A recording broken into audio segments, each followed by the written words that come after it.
A lot going on Capitol Hill today. The circus came to town. The president's former lawyer, Michael Cohen, testified for most of the daylight hours. Everybody carried it. You probably heard snippets in the Uber on the way to work. You've got a real job. So we watched every moment because we're paid to do that. And most of the day was devoted to the question of Trump's personal character. Now, people in Washington never tire of being shocked by what an incredibly bad man Donald Trump is. They're incredibly good people, and they can just hardly believe his flaws. They sat open-mouthed in the Congress today as Michael Cohen described his former boss, brace yourselves now, as a bit of a con man who has at times overstated his personal wealth. In private, Trump apparently has said offensive things. At one point, Michael Cohen claims Trump used a straw buyer to bid up a portrait of himself at a charity auction. He wanted his picture to go for the highest price. Whoa. Are you shocked yet? Can you believe it? Of course you can. This is exactly the man we knew back in 2015 when he descended the famous escalator, and yet millions of people voted for him anyway. His character was not the point. The point of today's hearings was not his character either. It was supposed to be Russian collusion and obstruction of justice. Those are the topics that have completely derailed the American government for the past 2 years. And on those subjects, we actually did learn quite a bit today. Here's one example. About a month ago, the cat blog BuzzFeed ran an article that claimed Trump had ordered Michael Cohen to lie to the Congress. That's a big deal. It's a crime. And so immediately the hysterics in the Congress and on cable news went bonkers. Impeachment! Indictment! Life in prison! But did that actually happen? Well, since Cohen was there in person, he was able to conclusively answer that question today, and he did. Watch. Mr. Cohen, you stood before multiple congressional committees before today and raised your right hand and swore an oath to be honest. Is that correct? That is correct. And you lied to those congressional committees. Is that correct? Previously? Correct. Yes, sir. You stated that Trump never directed you to lie to Congress. Is that correct? That's correct. Okay, so it looks like Trump will not be going to jail for suborning perjury after all. Darn, foiled again. Look for a retraction in your latest edition of BuzzFeed. You'll find it just below the 15 cats that look like Ruth Bader Ginsburg listicle. Look carefully. But what about Russian blackmail? You've been hearing about that for years. Trump, they have told you again and again, has somehow been compromised by the Russians. And that's why he's been spying for them. Putin has something horrible and incriminating on Donald Trump. He must. A picture of the president in a Batman costume, maybe. Or a videotape with hookers doing something weird. Certainly Michael Cohen would know about that kind of thing. That's his world. Luckily, a sitting member of Congress asked Cohen about it directly today. Watch. Are you aware of anything that the president has done at home or abroad that may have subjected him to or may subject him to extortion or blackmail? I am not, no. Okay. Are you aware of any videotapes that may be the subject of extortion or blackmail? I've heard about these tapes for a long time. I've had many people contact me over the years. I have no reason to believe that that tape exists. The great Jamie Raskin of suburban Maryland, ladies and gentlemen. Thanks, Mr. Raskin, for clearing that up. So the P-tape is not real. There goes the juiciest part of the Trump dossier, which you'll remember was yet another highly publicized scoop from, yes, BuzzFeed. Could be time to get back to those cat videos, fellas. But wait, what about the trip to Prague that Michael Cohen supposedly took? That was part of his collusion with the dark forces of the Russian Empire. That was in the dossier as well. BuzzFeed told us about it.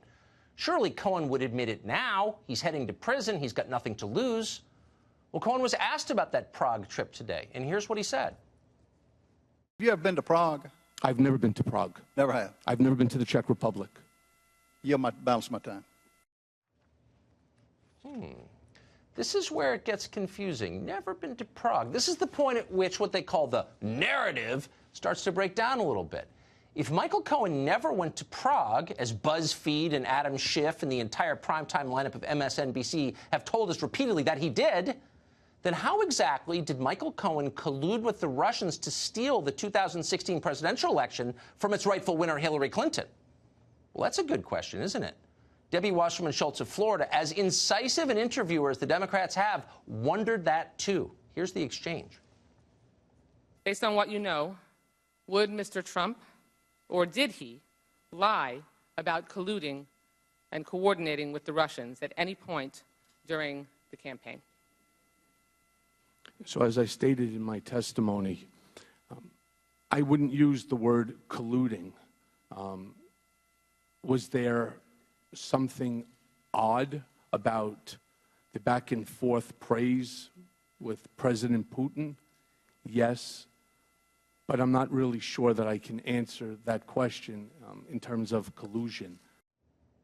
Oh, wait, so there's no collusion, there's no Russian blackmail, there's no obstruction of justice. There are none of the things that our entire media class has spent the last 2 years huffing and speculating wildly about. Keep in mind that Michael Cohen is Trump's personal lawyer of 10 years. He now hates Donald Trump and would like to destroy him. He has said that again and again. If Michael Cohen had the dime, he would drop it. But he doesn't. There is nothing there. It was all a lie. Can we go home now? Nope. We've got 2 more days of stuff just like this. 2 more days of exchanges like this one, where members of Congress reveal that they're not only dumber than you thought they were, but they're a lot creepier. Can he be blackmailed because of his financial and business ventures, including by foreign governments? Is there a love child? There is not, to the best of my knowledge. So you would. Do you have any knowledge of President Trump abusing any controlled substances? I'm not aware of that, no. Do you have any knowledge of President Trump arranging any health care procedures for any women not in his family? I'm not aware of that, no. Is there a love child? Is he a dope head? Did he pay for abortions? No, no, no, no, no. By the end, you start feeling kind of bad for Michael Cohen, honestly. He's not a genius. Anyone who knows him will affirm that. He's in his 50s now, and he's headed to prison. And that's a long way from where he expected to be. Cohen showed up in Washington 2 years ago, anticipating that he'd be the kind of guy, the kind of mover and shaker, who'd be welcome at any restaurant in town. Part the seas for Michael Cohen. Now he's going to be eating sloppy joes off a metal tray with 1,000 other creeps in identical polyester uniforms in the lockup. So take the politics out of it for a minute if you can. Let's be honest, this is a sad story.